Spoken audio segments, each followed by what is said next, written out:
Welcome D students. अब बात करते हैं हमारी नेक्स्ट वीडियो में यानी पार्ट 3 में। सो बेटा पार्ट 3 से पहले हमने लॉ ऑफ कॉम्बिनेशन किया था पार्ट 1 में और एंशिएंट स्टोरी करी थी कि एटम्स कैसे बनते हैं। ठीक है, उसके बाद हमने कुछ डाल्टन लॉ के ऊपर बात की थी कि डाल्टन ने कौन कौन से पोस्टुलेट दिए and what are the limitation over there in Dalton law. ठीक है, उसमें क्या क्या कमी रह गई थी। चलिए बात करते हैं, उसका नेक्स्ट पार्ट है जो है एटम का। बार बार हम बात कर रहे थे कि एटम होता क्या है। सो एटम छोटू सा पार्टिकल, जिसे कभी महर्षि कनद जी बोल देते हैं परमाणु, कभी डेमोक्रिटस बोल देते हैं कि इनडिविजिबल और अनकटेबल पार्टिकल है एटम। डाल्टन जी ने जिस एटम के बारे में बताया था, सो ये एटम होता क्या है। सो बेटा atom can be defined as the smallest particle which take part in chemical reaction. मतलब कोई भी रिएक्शन अगर प्रोसीड करनी है तो उसमें पार्टिसिपेट करने वाला स्मॉलेस्ट पार्टिकल होगा एटम। ठीक है, अब कितना साइज होता है उसका सबसे पहले बात करते हैं। ठीक है, सबसे छोटा साइज क्या होता है पार्टिकल का, तो हम बात अगर करते हैं बेटा particle size is 10 raise to power -10 metre. इतना साइज होता है, यानी अगर आप कैलकुलेट करो तो 1 2 3 4 5 6 7 8 9 10 इतना साइज होता है 1 मीटर का, एक एटम का। मतलब इसे हम नेकेड आई से तो देख ही नहीं सकते हैं। It is very very very impossible, एक इंपॉसिबल टास्क है इसको नेकेड आई से देखना। भाई 1 मीटर का इतना पार्ट को हम कैसे देख सकते हैं। सो उसको देखने के लिए बेटा कुछ स्पेशल चाहिए, कुछ अलग इंस्ट्रूमेंट चाहिए होगा, कोई गैजेट चाहिए होगा। यस ऑब्वियसली है। ठीक है, तो उसको देखने के लिए बेटा एक STM होता है, STM। इसको बोलते हैं स्कैनिंग टनलिंग माइक्रोस्कोप। अब यहां पे पिक्चर्स में आपको दिख रहा होगा जो स्कैनिंग टनलिंग माइक्रोस्कोप होता है, इसके पास एक टिप होती है यहां पर, ये टिप, और इस टिप से इस एटम के साइज को देख सकते हैं हम। मतलब जो भी मैटर है इधर सॉलिड लिक्विड और गैस, तो ये माइक्रोस्कोप क्या करता है उस पार्टिकल साइज को जूम कर देता है। ठीक है, और ये आप देख सकते हैं यहां पे इस टिप से हम इसको ऑब्जर्व कर सकते हैं कि साइज कितना छोटा होता है। चलिए भाई अब बात करते हैं अभी एटम, इसके बारे में हम डिस्कस करेंगे ये क्या है। और इससे पहले हम कुछ और चीज डिस्कस करना चाहते हैं और वो है हमारे पास सिंबल्स। ये बेटा ब्रजेलियस सिंबल भी बोलते हैं। आपके पास टॉपिक में शायद ये नहीं आएंगे, बट आपको एक इंफॉर्मेशन होनी चाहिए ये क्या है, क्यों लिए गए थे। सो अब एटम्स बहुत सारे थे। ठीक है, अब उस एटम्स को सबसे पहले बेटा कुछ नाम देना था कि हम इसको किस नाम से बुलाए, तो उसी तरीके से ये सिंबल्स यूज कर लिए गए। ठीक है, ब्रजेलियस जी ने दिए थे। और हाइड्रोजन को हमने क्या बताया कि हाइड्रोजन को एक सर्कल के अंदर डॉट लगा दे तो ये हाइड्रोजन है। मरकरी और गोल्ड का बड़ा ही स्पेसिफिक सा सिंबल था, यहां डॉट डॉट डॉट लगा दिया सारी जगह, ये मरकरी बन गया। और गोल्ड में क्या होगा बेटा, गोल्ड में इसी डॉट्स के अंदर जी को मेंशन कर दिया, ये हो गया गोल्ड का। Same as copper. और एक आपको ये मर्सिडीज जैसा सिंबल दिख रहा होगा, ठीक है, ये था बेटा फास्फोरस का। तो फास्फोरस प्लस का साइन था ये सल्फर। ठीक है, कार्बन ये बेटा पूरा फिल है, ऑक्सीजन ब्लैंक है पूरा। तो इस तरीके से ये सिंबल लिए गए थे। आयरन के लिए I, सिल्वर के लिए S। सो इन सिंबल को लेने का पर्पस ये था कि हम किसी एटम्स को एक नेम से रिकॉग्नाइज कर ले, उसको पहचान ले कि हाँ सिल्वर है तो उसको S से डिनोट कर देते हैं, इसको S नाम से ही बोलेंगे, अब सिल्वर नहीं बुलाएंगे इसे। ठीक है, इसका ये पर्पस था। बट लेटर ऑन जैसे जैसे इंप्रूवमेंट होती रही, इनको एक स्पेसिफिक सिंबल से इनको एक नोटेशन दे दिया गया। ठीक है, अब उन नोटेशन की बात करते हैं, वो केमिकल सिंबल कौन कौन से दिए गए बाद में। अब कार्बन था, सबसे पहले कार्बन को एक सर्कल जो फिल है ये दिया गया था। बट लेटर ऑन देखा गया कि भाई बार बार इसको हम बना तो नहीं सकते, इसमें टाइम वेस्ट होता है। सो एक छोटा सा इजी सा सिंबल दे दे हमें। सो इसको हमने सिंबल दे दिया कार्बन का C। ठीक है, सेम एज फ्लोरीन का F, हाइड्रोजन का H and so on you can see in this table. तो इस तरीके से बहुत सारे सिंबल दिए गए जो इजी थे और जो आगे हमारे जो भी हम रिसर्च करेंगे, जो भी हम फॉर्मूला को जनरेट करेंगे वहां पे इसको यूज कर सकते थे।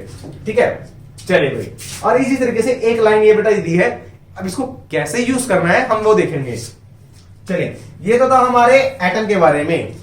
सो ऐसे जैसे मैंने आपको प्रीवियस वीडियो में बताया था बेटा कि जो भी साइंटिस्ट जो भी डिस्कवरी करता है, रिसर्च करता है, उनका नेम आपको बहुत जरूरी है कि वो पता होना चाहिए। शॉर्ट क्वेश्चन आपने किए हैं, ठीक है, एमसीक्यू पैटर्न करके आए, वहां तो बहुत इंपॉर्टेंट था। बट अब पैटर्न में क्या आपका कोई एक 1 मार्क्स में क्वेश्चन आ जाए। सो बेटा जी ब्रजीलियन साइंटिस्ट थे, स्वीडिश केमिस्ट थे। ठीक है, कौन थे ये, बर्जेलियस जी। ठीक है, और ऐसे मैंने आपको बताया था लॉ ऑफ केमिकल कॉम्बिनेशन में, so law of conservation of mass, ठीक है, एंटोनी लेविसियर ने बताया था। तो ऐसे बेटा ये नेम आपके लिए बहुत जरूरी है, पता भी होना चाहिए। आपने कोई रिसर्च कर दी भाई साहब, आप तो कहोगे पूरे मोहल्ले में मेरे चर्चे होने चाहिए, ठीक है, कि मैंने बताया है, पूरे स्टेटस लगा लोगे व्हाट्सएप पे, ठीक है ना, खुशी होती है भाई। तो ऐसे ही जितने भी डिस्कवरीज होती थी बेटा, उनके नेम भी, मतलब उन्होंने हमें कुछ नई चीज बताई है तो ऑनर तो करना ही चाहिए ना, तो इसलिए उनके नेम को भी आपने रिमाइंड करके रखना है अपने मेमोरी में। चलिए भाई, अब बात करते हैं बेटा मोलिकुलर मास और एटॉमिक मासेस के ऊपर। तो सबसे पहले इसकी स्टोरी है, उस स्टोरी को देख लेते हैं भाई। स्टोरी क्या है? सबसे पहले एटॉमिक मास होता क्या है, पहले वो पता होना चाहिए। अगर जनरली हम बात कर दें कि एटॉमिक मास होता क्या है, तो जितने भी बेटा उसके अंदर इलेक्ट्रॉन और प्रोटॉन होते हैं, उसके मास को हम बोल देते हैं एटॉमिक मास, ठीक है। ये हमारा आएगा बेटा नेक्स्ट चैप्टर में, यूज करेंगे इसको हम एटॉमिक मास को।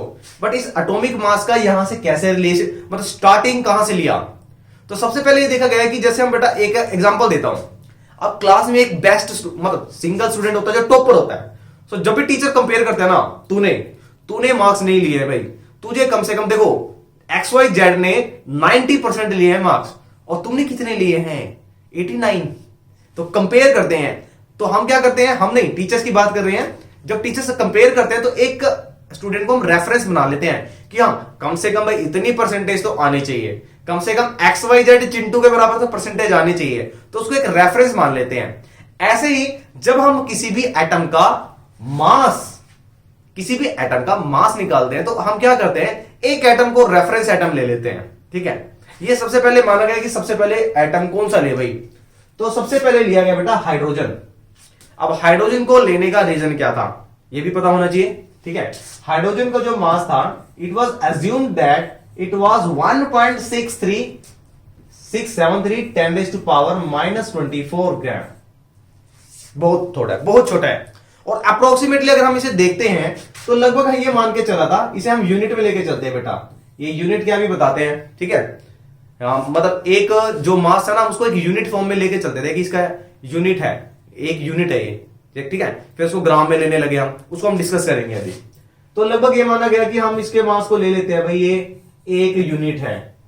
और लेने का रीजन ये था कि एटॉमिक मास अगर इसका 1 है, 1 यूनिट है, तो जब हम कंपेयर करते थे अदर मासेस को, किसके मास को, एटम्स ऑफ अदर एलिमेंट्स के एटम का जब मास फाइंड करते थे, तो इसको लेने में बहुत इजी रहता था, क्योंकि ये सिंगल है, तो सिंगल से कंपेयर करना बहुत इजी है। जैसे हम परसेंटेज लेते हैं भाई 100%, तो 100% को हम रेफरेंस मान के चलते हैं।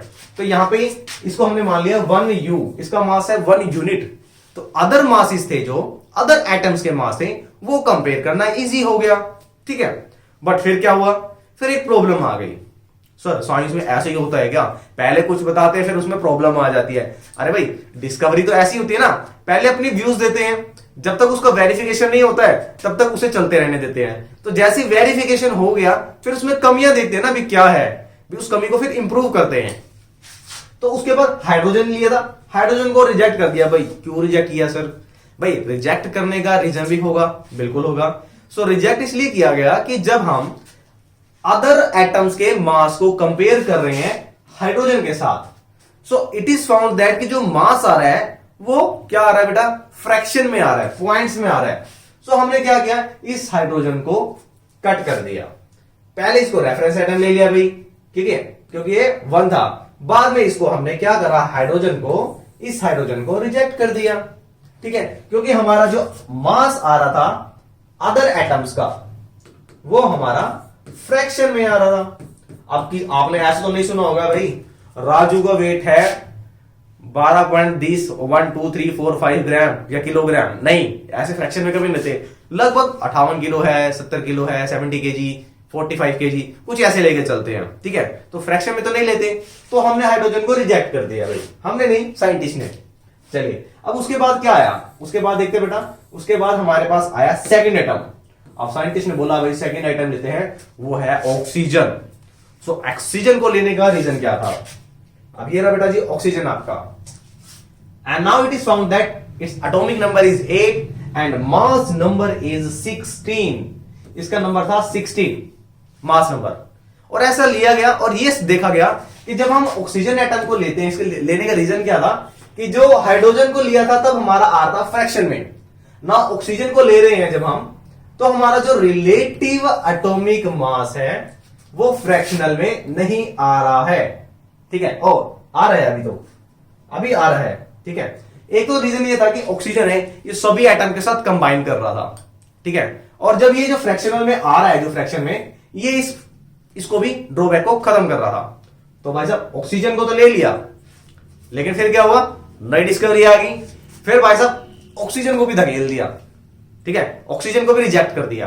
अब ऑक्सीजन को रिजेक्ट करने का रीजन रहा कि जब ये जो नेचुरली अकरिंग था, इसके पास बेटा क्या है, ये मैं आपको पिछली वीडियो में बता के आया हूं, आइसोटोप्स थे इसके पास। आइसोटोप्स का मतलब इसके भी दो मास थे। भाई हमें कंपेयर करना है चिंटू से करना, भाई चिंटू की 100% आ रही है, लेकिन दूसरा भी एक मिंटू भी है, मिंटू की भी 100% आ रही है, भाई 200% है, तो रेफरेंस किसको मान के चले भाई हम, ठीक है। तो ऐसी प्रॉब्लम राइज होगी कि दोनों की सेम परसेंटेज आ रही थी, सो ऑक्सीजन को यहां से रिजेक्ट कर दिया गया, ये डिफिकल्टी आ गई, ठीक है। एक तो था हमारे पास ऑक्सीजन जिसकी एटॉमिक नंबर तो सेम ही रहेगा बेटा, ठीक है, एटॉमिक नंबर सेम रहेगा। अब यहां पे एक बार मास आ रहा है बेटा 16, एक बार आ रहा है 18, आइसोटोप्स बन गए, डिफिकल्टी राइज होगी। फिर क्या करा, इसको भी रिजेक्ट कर दिया गया, ठीक है, तो इसको भी रिजेक्ट कर दिया गया। लास्ट में 1965 में IUPAC international unit of pure and applied chemistry, जो केमिस्ट्री की सबसे बड़ी ब्रांच है, जो डिसाइड करती है कि इस एटम की या इस मैटर की क्या यूनिट रखनी है, कैसे इसमें इंप्रूवमेंट रखनी है, और फाइनली क्या कंक्लूजन लेना है, ठीक है, कंक्लूजन क्या है, और उसको वहीं से डेडिकेट करके वो एक फिक्स यूनिट दे देते हैं उसको। तो जो इंटरनेशनल यूनियन थी अप्लाइड केमिस्ट्री की, उन्होंने ये डिसाइड किया भाई हम लेंगे कार्बन को, और कार्बन के भी आप सर अभी तो बता के आए हो सर, कार्बन के भी तो आइसोटोप्स है, बिल्कुल है भाई, कार्बन के भी 3 आइसोटोप्स हैं, ठीक है, एक का मास था 12, अदर का 13 एंड देन लास्ट वन का 14।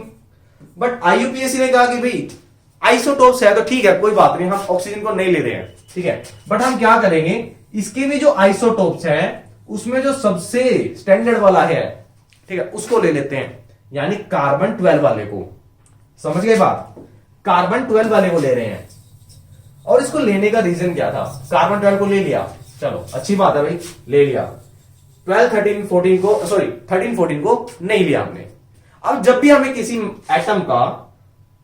एटम का मास कंपेयर करना है, यानी इसको हम वर्ड दे देते हैं relative atomic mass.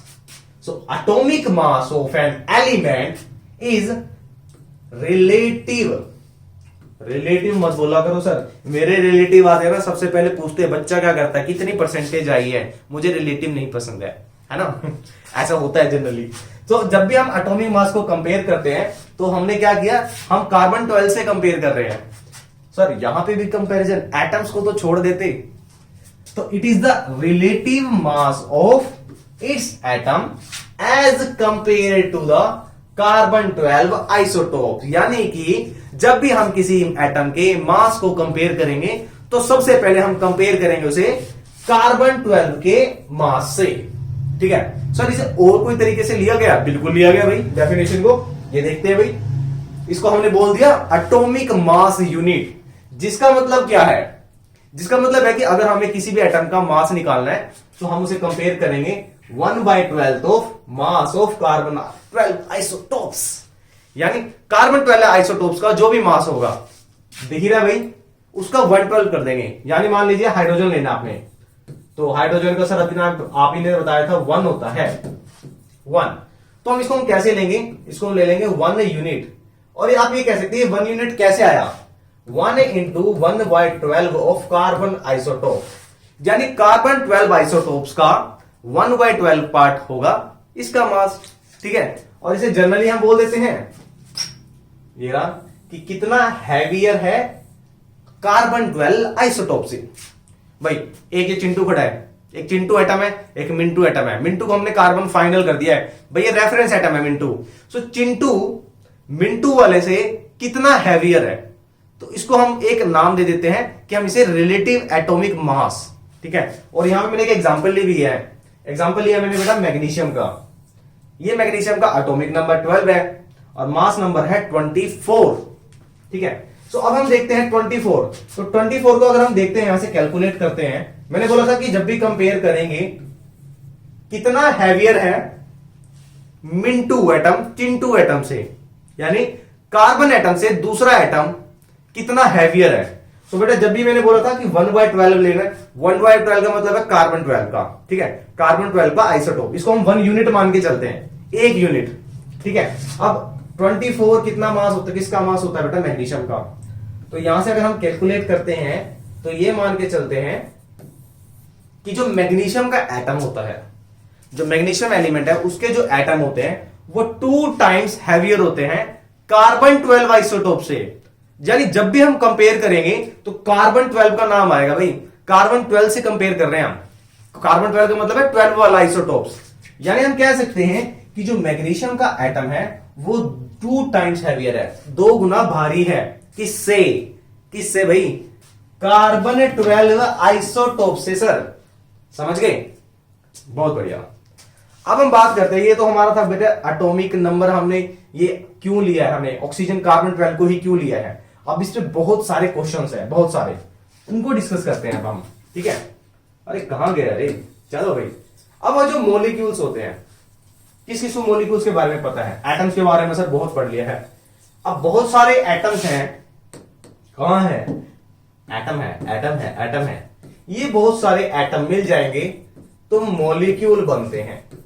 So how can you define molecule. ठीक है, एक छोटा सा एग्जांपल देते हैं भाई, आपकी क्लास में 40 स्टूडेंट है, ठीक है, वो एक क्लास बन गया, क्या एक स्टूडेंट है, एक स्टूडेंट से क्लास बन जाएगी, नहीं बनेगी भाई। हाँ, एक से ज्यादा स्टूडेंट होंगे तब हम बोलेंगे भी हाँ 2 बच्चे तो है कम से कम, ठीक है, 3 बच्चे हैं, 5, 10, 15, 40, वो एक पूरा ग्रुप बन गया है। ठीक है, उसको हम बोल देते हैं मॉलिक्यूल, कि there are more than 2 atoms are present. जब एक या एक से ज्यादा, एक तो नहीं, एक से ज्यादा ही, एक से ज्यादा कितने होंगे, 2 और more than 2 atoms combined together, then it is called molecule. ठीक है, अब मॉलिक्यूल तो बोलते हैं। सर एक एग्जांपल बता दीजिए मॉलिक्यूल का। सो बेटा मॉलिक्यूल 2 टाइप्स के होते हैं, मॉलिक्यूल भी 2 टाइप्स के होंगे। कैसे सर, एक होगा बेटा मॉलिक्यूल्स ऑफ एलिमेंट, एक होता है मॉलिक्यूल्स ऑफ कंपाउंड। सर ये क्या आ गया, अभी तक हमने मॉलिक्यूल्स तो यही पढ़ा है कि भाई 2 या 2 से ज्यादा एटम कंबाइन करेंगे तब मॉलिक्यूल्स बनेगा। अब एलिमेंट और कंपाउंड क्या है भाई, 9th क्लास का चैप्टर है, फर्स्ट और सेकंड चैप्टर में, सेकंड चैप्टर में हमने स्टडी किया था एलिमेंट और कंपाउंड के बारे में। चलो उसको एक बार रिकैप्चुलेट कर लेते हैं थोड़ा सा, क्योंकि यहां से छोटा सा क्वेश्चन बनेगा। ये ऑक्सीजन है एक सिंगल, ये एक और ऑक्सीजन का आ गया, ये इन दोनों ने कंबाइन करा, ये बेटा जी ये जो अब बना है मॉलिक्यूल, ये एक एलिमेंट का मॉलिक्यूल है। It means it has same kind of atoms in it, इसके अंदर सेम काइंड के एटम्स हैं, समझ गए। अब दूसरा एग्जांपल लेते हैं भाई, अब ये एक ऑक्सीजन है, एक और ऑक्सीजन है, चलिए भाई एक और एटम आ गया भाई कार्बन। अब C+O+O ये बन गया बेटा CO2। ये एक मॉलिक्यूल है, क्यों, इसके अंदर 2 या 2 से ज्यादा एटम्स है। बट ये जो 2 या 2 से ज्यादा एटम्स है, मोर देन 2 एटम्स जो इसमें प्रेजेंट है, they are different from each other in appearance में, मास, साइज बिल्कुल है। ठीक है, ये दोनों अलग अलग है, अलग अलग है, ये अलग है बेटा, ये अलग है। बट ये क्या है, मॉलिक्यूल तो बना रहे हैं ना। मैंने मॉलिक्यूल क्या कहा था कि 2 या 2 से ज्यादा एटम कंबाइन करेंगे वो मॉलिक्यूल होगा। बट ये दोनों मॉलिक्यूल, जब मॉलिक्यूल बन रहा है, इसमें हर एक अलग अलग एलिमेंट से, ये अलग एलिमेंट से आया है, ठीक है, ये अलग एलिमेंट से आया है। तो अलग अलग एलिमेंट्स के जब एटम मिलते हैं तो उसको हम बोल देते हैं these are the molecule of compound. ठीक है, और एग्जांपल ले लेते हैं भाई, वाटर। ठीक है, इसमें सारे क्या बेटा, ऑक्सीजन अलग एलिमेंट से आया है, ठीक है, हाइड्रोजन अलग एलिमेंट से आया, बट एक कंबाइन होकर जो मॉलिक्यूल बना रहे हैं तो इसको हम बोलेंगे मॉलिक्यूल ऑफ कंपाउंड, ठीक है। और एग्जांपल दो सर, चलो भाई और एग्जांपल ले लेते हैं। एक ये लिया मैंने बेटा कैल्शियम कार्बोनेट। दूसरा एग्जांपल लेता हूं मैं ओजोन O3। तीसरा एग्जांपल है फॉस्फोरस एंड फोर्थ एग्जांपल ले रहा बेटा सल्फर, ठीक है।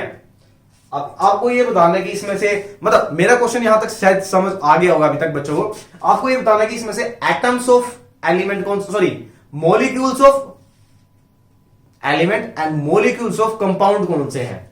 जहां पर बेटा सेम काइंड ऑफ एटम्स होंगे वो सारे मॉलिक्यूल होंगे किसके, मॉलिक्यूल्स ऑफ एलिमेंट। भाई सारे के सारे इसके अंदर एटम सेम ही टाइप के है ना, फास्फोरस के ही है। सल्फर में ये भी सेम है बेटा, ये भी मॉलिक्यूल्स ऑफ एलिमेंट है। ओजोन O+O+O यानी O2+O, ओजोन सारे O ही है, एक ही टाइप के एटम है, तो ये भी किसके मॉलिक्यूल है, एलिमेंट के। अब यहां देखो एक कैल्शियम है, एक कार्बन है, 3 oxygen. So it form this compound, this molecule is formed from different type of atom. So it is molecule of compound. Sir एक चीज समझ नहीं आ रही कि यहां पर आपने जो सबसे पहले बताया था, ये मॉलिक्यूल्स जो कंपाउंड बन रहा है, इसके अंदर अगर काउंट करते हैं तो 1 और 2 ऑक्सीजन, ये 3 है। यहां पर काउंट करते हैं तो एक कैल्शियम का है, एक कार्बन का है एंड ऑक्सीजन के बेटा 3 है, तो टोटल 5 बन गई। तो सर ये कैसे होगा, एक जगह 3 एक जगह 5, ठीक है। और अगर हम बात करें OH की, हाइड्रोक्साइड की, इसमें तो 2 है, एक ऑक्सीजन का एक हाइड्रोजन का। सो इनको हम कैसे डिवाइड करें भाई, किसी में 2 आ रहे, किसी में 3, किसी में 5, 10 भी हो सकता है, 8 भी हो सकता है। सो इनको डिवाइड कैसे करें सर, इनको कैसे याद करें। तो याद करने का बेटा एक मेथड है, इनको हमने कैटेगरी में डिवाइड कर दिया है, that is type of molecule, ठीक है। और टाइप ऑफ मॉलिक्यूल हमने डिवाइड किया बेटा नंबर ऑफ एटम के बेस पे, ठीक है। अभी 2 आ रहा था किसी का 3, किसी का 5, किसी का 8, तो हमने उसे कैटेगरी में डिवाइड कर दिया। तो सबसे पहला है बेटा मोनो एटॉमिक। मोनो जहां पे वर्ड आ गया ना मोनो, सो मोनो का मतलब है अकेला, so lonely and so lonely, ठीक है। सो लोनली वाला कौन सा है बेटा, इसके अंदर सिर्फ एक ही एटम आएगा, सिंगल एटम। और कौन से आएंगे, सबसे पहले ये भी याद रखने की बात है, आएंगे कौन से, जब आप पीरियोडिक टेबल स्टडी करेंगे ना, तो लास्ट में बेटा ग्रुप 18 आएगा, ठीक है। उसके अंदर आपके पास आ जाएगा हीलियम, ठीक है, नियॉन, जिनॉन, रेडॉन, ठीक है। ये सारे के सारे लीस्ट रिएक्टिव मेटल्स होते हैं, ठीक है। और ये लीस्ट रिएक्टिव होते हैं, किसी से रिएक्ट नहीं करते, बिल्कुल अलग रहते हैं अपना। जैसे वो रहते हैं ना आपके कम्युनिटी होते हैं, ट्राइबल्स होते हैं, आपने डिस्कवरी देखा होगा, वहां बिल्कुल किसी से कोई लिंक नहीं भाई, अपनी सोसाइटी अपने में मस्त है। तो ऐसे ये वाले किसी से कंबाइन नहीं करते, अकेले रहते हैं, बिल्कुल अकेले। अगर सारे हीलियम की है तो सारी कम्युनिटी हीलियम की है, किसी से कोई कंपाउंड नहीं बनाते, वो मोनोटॉमिक आ गया आपके, ठीक है।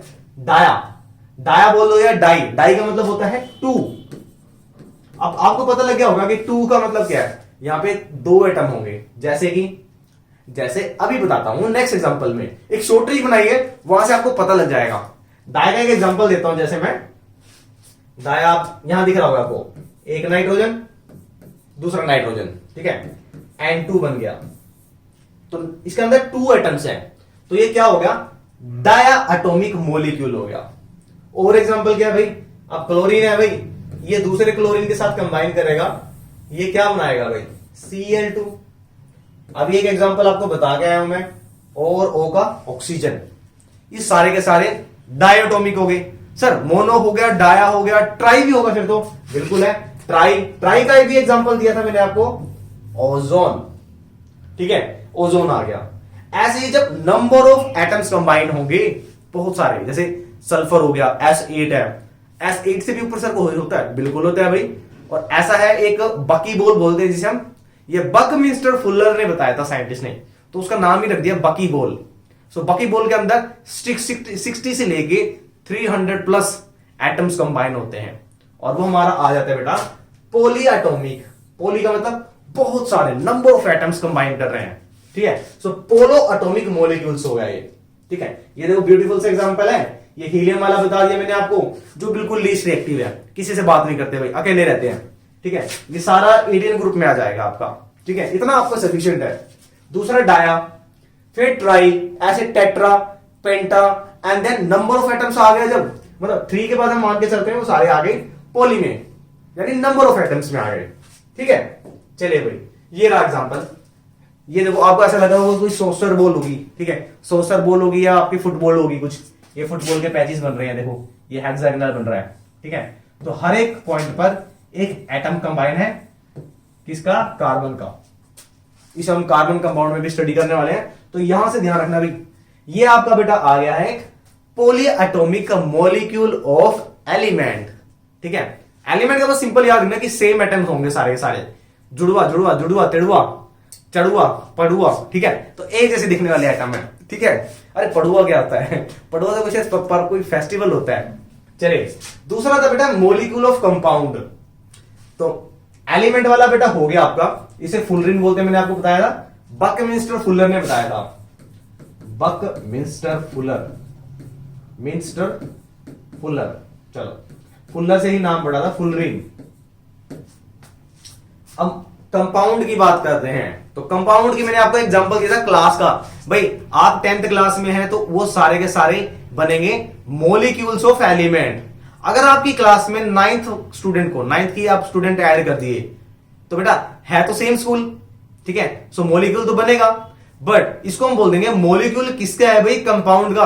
भाई 9th क्लास की स्टूडेंट ऐड कर दिए 10th में, 9th अब 10th का थोड़ी पढ़ेंगे वो, ठीक है। तो जब लेकिन बना दिया भाई क्लास ट्रिप पे जा रही है, 9th और 10th का ट्रिप जा रहा है, ठीक है, सो 9th और 10th का पूरा एक बस में जा रहा है ग्रुप तो एक ही हो गया, यानी मॉलिक्यूल हो गया, बट है क्या बेटा, अलग अलग एटम्स हैं, 9th के एटम्स और 10th के एटम्स, तो उसको बोल देते हैं मॉलिक्यूल्स ऑफ कंपाउंड। और यहां पे मैंने कुछ एक लिस्ट दिखाई है, आपको बिल्कुल विजिबल होगी, इसको थोड़ा जूम कर देते हैं हम, ठीक है। लो भाई, अब यहां से आपको दिखेगा, ये यहां पे दिख पा रहा होगा बेटा, अगर ये ऑक्सीजन की बात कर रहे हैं, फिर फास्फोरस की, ये सारे हो गए हमारे एलिमेंट के। अब एलिमेंट से जब हमारे आते हैं बेटा कंपाउंड पे, तो H2O, CO2, अच्छा अब एक ये है C6H12O6, ये भी ग्लूकोज का है, ठीक है। अब कितने कार्बन है भाई, 6, कितने हाइड्रोजन है, 12, ऑक्सीजन कितने हैं, 6, सो अलग अलग है बेटा, बिल्कुल अलग अलग है, 3 टाइप्स के एटम है। सो ये किस में आएगा बेटा, ये आएगा मॉलिक्यूल्स ऑफ कंपाउंड। बहुत बढ़िया, चलिए ठीक है, इतना समझ आया आपको। अब उसके बारे में बेटा एक लास्ट टॉपिक करते हैं यहां से, एटॉमिसिटी। बहुत इंपॉर्टेंट क्वेश्चन है, यहां से शॉर्ट क्वेश्चन भी बन जाता है। सो एटॉमिसिटी की जब हम बात करते हैं, सो जितने भी एटम्स प्रेजेंट होंगे, means number of atoms present in the given molecules, that is called atomicity. तो एटॉमिसिटी को कैसे डिफाइन करेंगे आप, atomicity number of atom present in molecule, अरे एटम्स प्रेजेंट इन मॉलिक्यूल। चलो अब देखते हैं, एक क्वेश्चन करते हैं इसके ऊपर, ठीक है, छोटा सा ही लेंगे। कितने एटम्स हैं, सबसे पहले लेते हैं सबसे इजी वाला भाई, कार्बन डाइऑक्साइड का। कितने एटम्स प्रेजेंट है इसके अंदर, एक भाई कार्बन का है, 2 ऑक्सीजन के हैं, तो 3 एटम्स प्रेजेंट है इसके अंदर। एटॉमिसिटी क्या होगी, 3, ठीक है। और लेते हैं हम, एक और लेते हैं भाई, Na2CO3, 2 सोडियम, कार्बन का 1, ऑक्सीजन के 3, समझ गए। सो कितने एटम प्रेजेंट है। अच्छा एटम की अगर बात करें, ये तो हो गए एटम्स, कितने टाइप के एटम है इसमें, 1 2 3 टाइप के एटम्स है इसमें, 2 टाइप के एटम है, ठीक है। और कितने एटम्स प्रेजेंट है, कैलकुलेट कर लो, ये सिंपल, ठीक है। अब हम बेटा इस वीडियो के बाद हम आयंस के पे स्टडी करने वाले हैं, कितने आयंस होते हैं, आयंस के फिर उसको फिर हम कंपेयर करेंगे, फिर भी इसका मोलिकुलर मास कैसे निकालते हैं। बहुत ही इंपॉर्टेंट टॉपिक है नेक्स्ट वीडियो के लिए। जंप करते हैं नेक्स्ट वीडियो पर।